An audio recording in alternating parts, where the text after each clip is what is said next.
ఎందుకురా చేస్తామంటాను అప్పుడప్పుడు. క్షమించాలి రామ్ చరణ్ గారు రే అంటున్నందుకు, పర్లేదు కదా.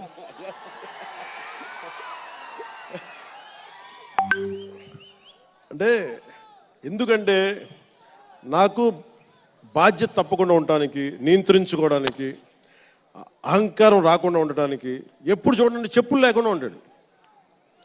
అంటే నాకే అనిపిస్తుంది, నేనే కనీసం నేను వేసుకునే చెప్పులు కూడా వదిలేడానికి ఇబ్బంది పడతాను అప్పుడప్పుడు.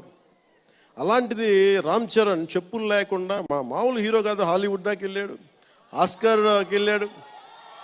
అక్కడికి వెళ్ళి ఎంత గుండె ధైర్యం అంటే, నేను చెప్పులు వేసుకుంటా, అవసరమైతే మంచి సూటు బూట్ వేసుకుని తయారవుతాడు, లేదంటే అయ్యప్ప స్వామి మాలేసుకుని కనిపిస్తూ ఉంటాడు. అంటే వ్యక్తిత్వంలో ఎంత బలం ఉండాలి ఆ వ్యక్తికి. అందుకని అలాంటి రామ్ చరణ్ మంచి 16 అణాలు తెలుగువాడు, మా బంగారం, మా తమ్ముడు. ఒక తల్లికి పుట్టకపోయినా కానీ నా తమ్ముడు.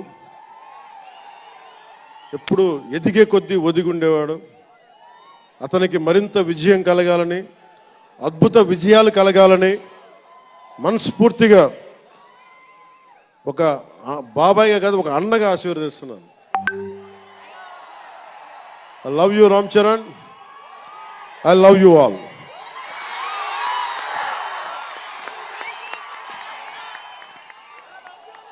నేను ఒకటే కోరుకుంటున్నా, యువత మీ అందరికీ ఏమన్నా మాట్లాడుతూ ఉన్నా, మీ బైకుల్లో మీరు చేసే గోల ఉంటుంది చూసారా మీరు. నేను మనం మాట్లాడుతూ ఉన్నా, ఇప్పుడు ఈ ఫంక్షన్ లేదు, సినిమాలు లేవు, ఏం చేస్తారు చెప్పండి.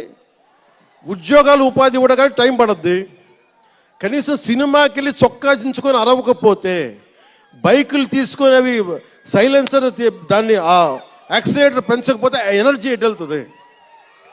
అందుకే ఒకటే చెప్పాను, దిల్ రాజు గారికి చెప్తా ఉన్నా, మీరు తెలంగాణ ఫిల్మ్ ఫెడరేషన్ ప్రెసిడెంట్ కదా, మీరు ఆంధ్రప్రదేశ్ని చిన్న చూపు చూడకండి. అదొకటే నేను కోరుకుంటా ఉన్నా.